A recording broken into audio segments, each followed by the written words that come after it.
and welcome to another Drive-In Double Feature. I'm Ryan, I'm Nathan. and this is the podcast where we talk about two movies a week every Tuesday and Thursday. But before I get into anything at all, we have a Patreon over at patreon.com/Drive-In Double Feature Podcast. It's just a bunch of fun games, fun conversations between two friends. Every dollar you spend, we'll play a game. We'll think of a game and we'll just take your money and we'll count it on stream if you're Okay. really good, and you'll That's get that. yeah. Yeah, I think Yeah. people would enjoy that if we just went $1, $2. I know people would really appreciate that. Every dollar means something on our on our Patreon. That's why we count it. We show each individual dollar we get. Yeah, we cash it, people. We take cash orders, just to let you know if you want to send anything in. Yes, which you can do for only $5 a month. It doesn't affect any regular content whatsoever. Hmm. But today we are talking about 1951's The Prowler, and that is directed by Joseph Luzzi, I think. Lucy. Yeah, I think so. It's or it could be Losey or something like that. Anyway, uh, now this not to be confused with the 1981 The Prowler, which is a completely different movie because just full disclosure, I since we were watching this one, I actually watched the Oh, 1981 really? Prowler just to see if it's any different. Completely different movie. It's about Okay. it's a slasher movie where the slasher killer is a World War II veteran. So, And it's called The Prowler. Okay, yes. weird. Yes. But anyway, beside that point. How this movie starts is there's this woman named Susan who she's home alone, and she believes what she thinks is she sees somebody outside, which she believes to be a prowler because she's just getting out of the shower, and she kind of how the movie starts is it's from the POV of the prowler, and she kind of turns and looks, and she's in her towel, and she's like type of thing, and Hmm. she gets really nervous and she calls the cops. And the cops at first, are kind of wandering around and looking, and they're they're basically just saying "Are you sure you saw a prowler? You sure this isn't all in your head?" And she's uh she's not really having it. She's like, "Well, I saw him as clear as day, out that window right there." Um, and one of the cops, played by let's see, it was Van Heflin, which his name is Webb. Yeah, well, which is such a He, weird first name. Anytime they say his first name, it feels so odd. right. He sees Susan, and he right away is very smitten with her. Very Yeah. much like becoming infatuated with her just by the second of looking at her. And he kind of offers to come by and check up on her. And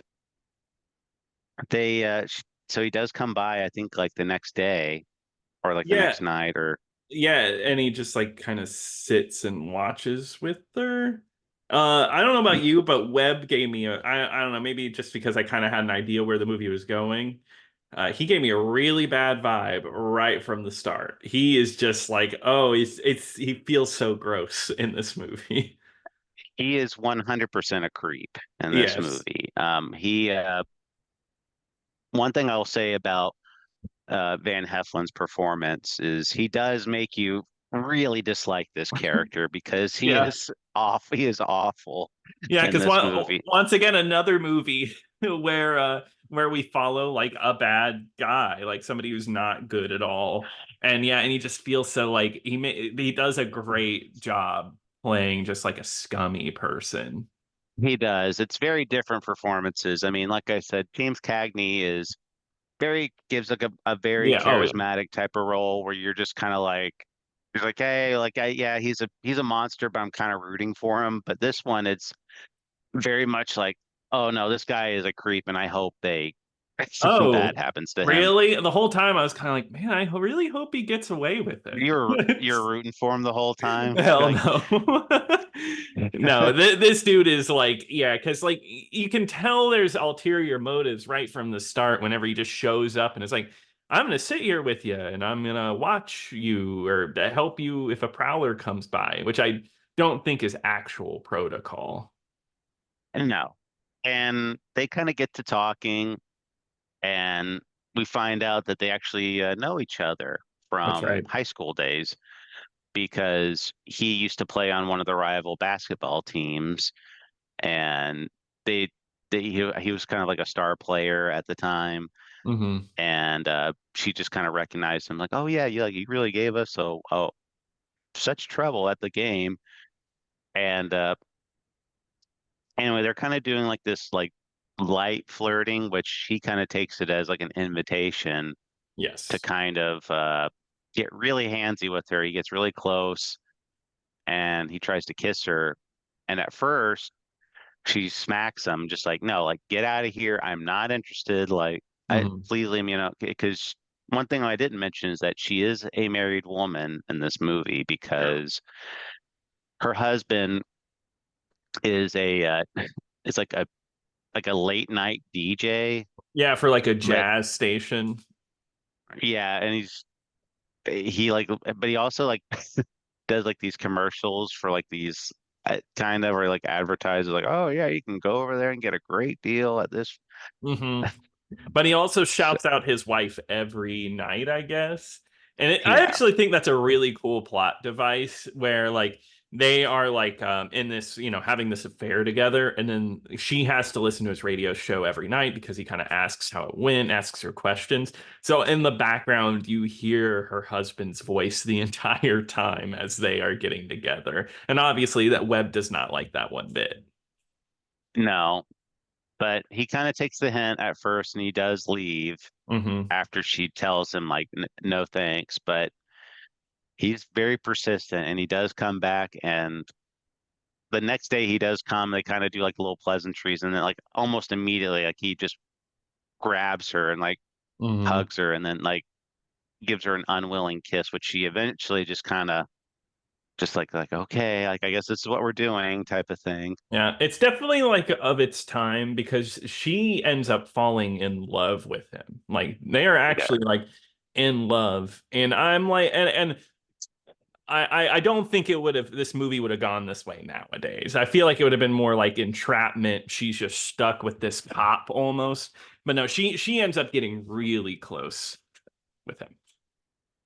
I mean, I should say that. I mean, it's not that she doesn't like Webb. It's just that she's kind of tormented by the fact that she's married. She doesn't want to break Mhm. her vows. So she's trying to do the right thing by turning him down, but internally she is starting to fall in love with him. Yeah. And so they end up getting a relationship together. Let me tell you, this movie feels really cheap, like extremely cheap, because there's only like a couple sets. It takes place in this house for Hmm. most of the movie, and then there's like later there's like a shack that they're in. So it feels like very like they pumped this one out for pretty cheap. Not that that's a bad thing. I just think it's interesting. Yeah, but I think it kind of works though. I mean, there's not Mhm. you don't really need a whole lot of set pieces, but this is kind of like one of those it's a very film noir type of movie, I would Yeah. say. Yeah, especially because you're following like maybe it's a very seedy story. And no, and Oh, I think it works for the movie. The simplicity of it works because it's just a simple story of just this creepy cop trying to have an affair with this lady. yeah. And almost every scene takes place at night too, which Hmm. is there's a couple of scenes in the daytime, but it's always at night because that's when the radio show's going on and she's by herself at home. Yeah. But you do get to meet his partner, his cop partner, and there's the scene where they go to dinner together, and he's showing off his rock collection to him, and he's like obviously like uninterested. He's like, "Oh yeah, that's really cool," and he's like, "Yeah, this rose quartz is absolutely gorgeous," and like his wife's like, "Stop talking to him about it. He's not interested." I'd listen to his rocks. Rocks are kind of neat to look at. They can be. I mean, I don't have a problem with rocks, but Webb obviously didn't care, and he also didn't want to be a cop, is what it seemed like too. No, he definitely not a good guy. No. So yeah, so all that happens, and then they end up there's like the one scene where they're like laying together in their living room, and he hears his her husband's voice on the radio, and he's like, I could kill him. I want to kill him right now. And that kind of sets up a little bit because I think even Susan is like, I don't know. Like I love my husband dearly. I don't want anything bad to happen to him. Yeah, eh, she's not evil. She's definitely made some very poor decisions in this movie, very, very stupid decisions Oh yeah. at some point. But she's not an evil person. She doesn't want any ill will to come to her husband. But Webb is kind of at this point now where he's just like obsessed with Susan, and Hmm. he wants her all to himself. Yeah. And the biggest shocking point in the movie is when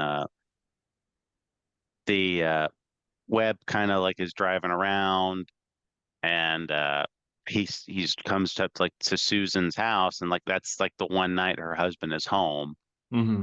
and he kind of walks around their house, like makes a bunch of noise, makes sure he's seen, and there is a I guess they call 911, and they're just like, hey, like there's a prowler outside, Hmm. and he's in his cop car like right away, like, hey, I got it, I'll take the call right now. Uh-huh. And it's right around the time that Susan's husband is walking around outside, and Ed sees him, and he's like, hey, no, don't shoot. And Webb, I called him Ed. Yeah, that's okay. Big Ed. Webb Webb Webb shoots him dead, like on the spot, just shoots him dead. Like in like And just right there, even though like the dude was like, please. I think it's like a close up of him and he goes like, please no. He shoots right, him. it's the one time we see Susan's husband, because he's been largely unseen throughout this whole movie, but Webb Hmm. just shoots him dead. And Susan is just mortified. She's kind of like beside herself knowing that her husband's dead. Yeah, and it's crazy. I felt like this movie could have wrapped on this note, right? Or maybe not wrap, but would have gone a different direction. He kills the husband, and maybe it'd be like kind of like what happened after, and them trying to figure out how to prove that he did it, and because he gets away with it. He's like, okay, it was dark. He did it just because he thought he was the Prowler. But the movie goes Well, in the direct. Oh, go ahead. they have a big trial for it too. Yeah, there's There's a like a trial scene. there's a trial scene where and Susan's up on the stand, and he's giving his thoughts too. He's just like, it was dark at night and just shot him. Hmm. Can't help it. I think Susan even yells in the court, "Murderer!" Like he Yeah. calls him a murderer in court. Right. Um, She hates him at this point. which makes it even weirder. Well, basically, he tells her like, "No, it was just an accident. I promise." Oh, okay, all is forgiven. They get married, which is like the poor. Oh my God, how I, awful is the I, idea of that? Because it happens pretty quickly after. I groaned when I saw that. I was just like, like, I could not believe that was the direction that they went in, where it was, because I thought it was going to be something like, in my mind, what I was picturing is that, he would continue to come by her house, and then she would start to notice like all the cracks, and she would Mhm, already be uneasy because her husband was dead, and she could mhm. start seeing like hit the cracks in his personality. But no, it's just like, oh well, he was found not guilty, so I'm just gonna marry him now. Yeah. And that's the other thing too, like all of her like friends and family, who we do see a little bit of like at the court trial and after Mhm. her husband's dead, like they're all for it. They're just like, hey, you made an Yeah. honest woman out of her, this type of thing. Like, Yeah, I think even his like partner is like, "Oh, they're young. You know, it's been pretty quickly, but they should just get married. It's fine." I think there'd be a lot more people that would be like, "No, this is wrong. You're like marrying your husband's killer." this guy killed your husband. What are you doing? Yeah. And it makes it more suspicious, which is something that they play at. They plan on opening a hotel somewhere, so they end up driving away, but she's pregnant. Uh, and she's further along pregnant than the marriage, meaning that they had been sleeping with each other before or when she was still with her husband. So if she were to ever have that baby, it would look really suspicious. And I really like it's definitely interesting how they had to deal with this because I'm pretty sure a movie from the 50s would not be able to talk about abortion. But that's definitely what they are like hovering around. Because like he's like, we can't do this. We won't be able to lie about it. And he's like, well, there's got to be other ways we can handle this. So it's like they're hovering around the idea of abortion.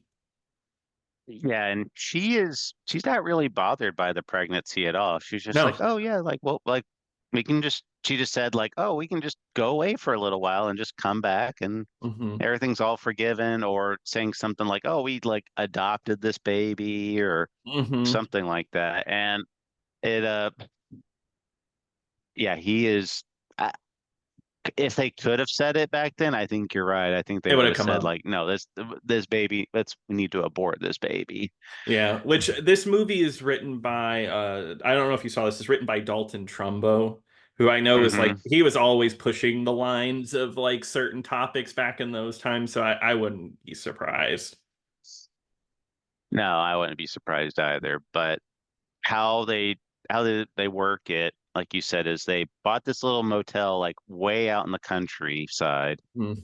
and they had this idea that they're going to go to this rundown. I still don't really understand like what the plan was there because they go to Hmm. this shack. Now this is like a dilapidated shack where it's like they're missing a wall like entirely. It's just Hmm. like this big giant hole is in the wall, and he's just like, well, we're just gonna be here. We're gonna have the baby, and then we'll go back at some point. Yeah, I don't get it. I guess maybe it was to obscure the timeline a bit. I don't I because they said like that's right. I think they wanted to say the baby was adopted, but they couldn't go to the hospital because, or have doctors because there would be a paper trail. So the idea was to go to the shack in the middle of nowhere and have this baby with nobody around. So there were no records or anything of it. So they could say it was adopted, or maybe they just found it. Um, but the problem is that she ends up having a lot of complications at birth. Well, Hmm. actually, no, isn't it a lie? Isn't she lying to get a doctor there? So because she has found out at this point that he has killed her husband. Yeah, she's put two and two together that Yeah. Webb has killed her husband, and Well, meant to kill her husband. It wasn't an accident. right, and she like you said, they get this doctor to come up here, and Webb is just totally against the idea. He's just like, oh, like more people are finding out, that sort of thing. And uh once the doctor comes up there, the doctor delivers the baby, Hmm. and the doctor takes the baby with him, but we don't know this right away. Hmm. And then the doctor kind of leaves like in a really big hurry because Webb's like, what? Like, because he was eventually what he was going to do, he was going to kill the doctor. Hmm. And he's like, what happened? She's like, I already know. Like, I sent him away. I told him everything. So you're not going to be able to leave here. And so he's like in a really big hurry and to try to get down the mountain. But like her friends, the ones that are helping them run the motel, they're like, oh, we need to go up there and check up on him. We haven't heard from him in a while because there was like this big storm or what, like this big sandstorm or what, type of Hmm. thing. Something like that. And they're going up there to check on them. And Webb is like, get out of the way. And they're two cars like butting against each other going down the Yeah. slope. And they're like, hey, hold on, we'll back up. And he's like ramming their Yeah. car, like, Great get out scene. of the way. Yeah, because he's like just like pushing their car out of the way. I can't believe they can't take the hint though, because they're like, "Hold on, we can handle it." And he's like just revving right into their car to move it. He's obviously like scared out of his mind. Um, Hmm. yeah, and it's another one that ends quickly because he ends up running away on foot away from some cops, and he gets shot to death. Yeah. And the movie just kind of ends right there. We don't see any type of epilogue or anything No, that now she now has to raise this child from the man that murdered her husband. yeah, imagine that she tries to get a new husband, and it was like, well, my first husband was killed by my second husband, and then my second husband was shot by the police. Yeah, that would be a really awkward conversation to have. Yes. Uh, just funny. But but yeah, that's just how it ends right there. We don't really get any type of epilogue. I like the movie. It was pretty good. It's not amazing, I don't think.